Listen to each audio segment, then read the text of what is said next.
আসসালামু আলাইকুম ওয়া রাহমাতুল্লাহি ওয়া বারাকাতুহু। বিসমিল্লাহির রহমানির রহিম। পরম করুণাময় দয়ালু মহান আল্লাহ তাআলার নামে শুরু করিতেছি। আমি এখন এই মুহূর্তে যে জায়গাটায় দাঁড়িয়ে আছি, ঢাকা নুরানি তালিমুল কোরআন বোর্ড কর্তৃক সরাসরি পরিচালিত মাওলানা আব্দুল হামিদ খান ভাসানী জামিয়া ইসলামিয়া নুরানি হাফিজিয়া ও এতিমখানার আঙ্গিনায় দাঁড়িয়ে আছি।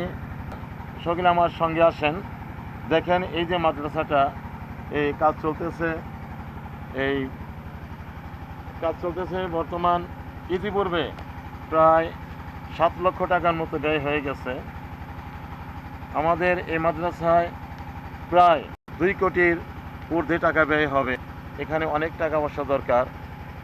আমি দেশি বিদেশি প্রবাসী ভাই বোন যারা আছেন তাদের কাছে বিশেষভাবে অনুরোধ রাখব, এই মাদ্রাসাটা যেন সকলের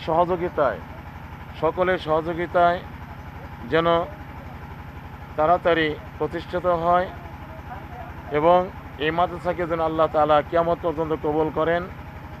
তো দেশে এবং দেশের বাইরে যারা আছেন, আমি তাদের কাছে করজোড়ে অনুরোধ রাখব, আপনারা এই মাদ্রাসা এবং এতিমখানার জন্য যাতে করে গরিব দুঃখী মানুষ, ছেলেরা মেয়েরা এখান থেকে শিক্ষা অর্জন করতে পারে, সেদিকে লক্ষ্য রেখে আপনারা আপনাদের জাকাতের টাকা, কোরবানির চামড়ার টাকা, এই টাকাগুলা বা আপনারা সামর্থ্য অনুযায়ী এই মাদ্রাসা আপনারা দানের হাত বাড়িয়ে দেবেন এবং সুনজর দেবেন। তো ইতিপূর্বে প্রবাসী আমার যে সমস্ত ভাইরা এই টাকা ইনভেস্ট করেছেন, সেই টাকা দিয়ে বর্তমান যে কাজগুলো দেখতেছেন, কিন্তু টাকাগুলো মনে হয় এই শেষ হয়ে গেছে, তাই না?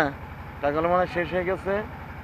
তো আপনারা যেভাবে দিচ্ছেন এবং আশা করি আপনারা জীবন্ত দুনিয়াতে আল্লাহ তাআলা সবাইকে বাঁচিয়ে রাখে, সবাই দেবেন এবং দেওয়ার জন্য চেষ্টা করবেন।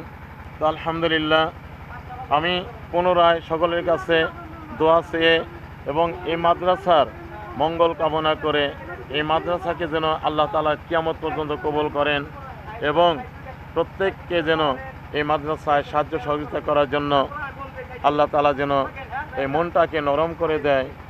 এই বলে আমি আমার সংক্ষিপ্ত বক্তব্য এখানেই সমাপ্ত করছি। দেশে বিদেশে যারা আছেন সকলের জন্য দোয়া করি, আল্লাহ যেন সকলকেই পূর্ণ সুস্থতা দান করেন এবং ঈমান ও আমলের সাথে বেঁচে থাকার তৌফিক দান করেন। আমিন। আসসালামু আলাইকুম ওয়া রাহমাতুল্লাহি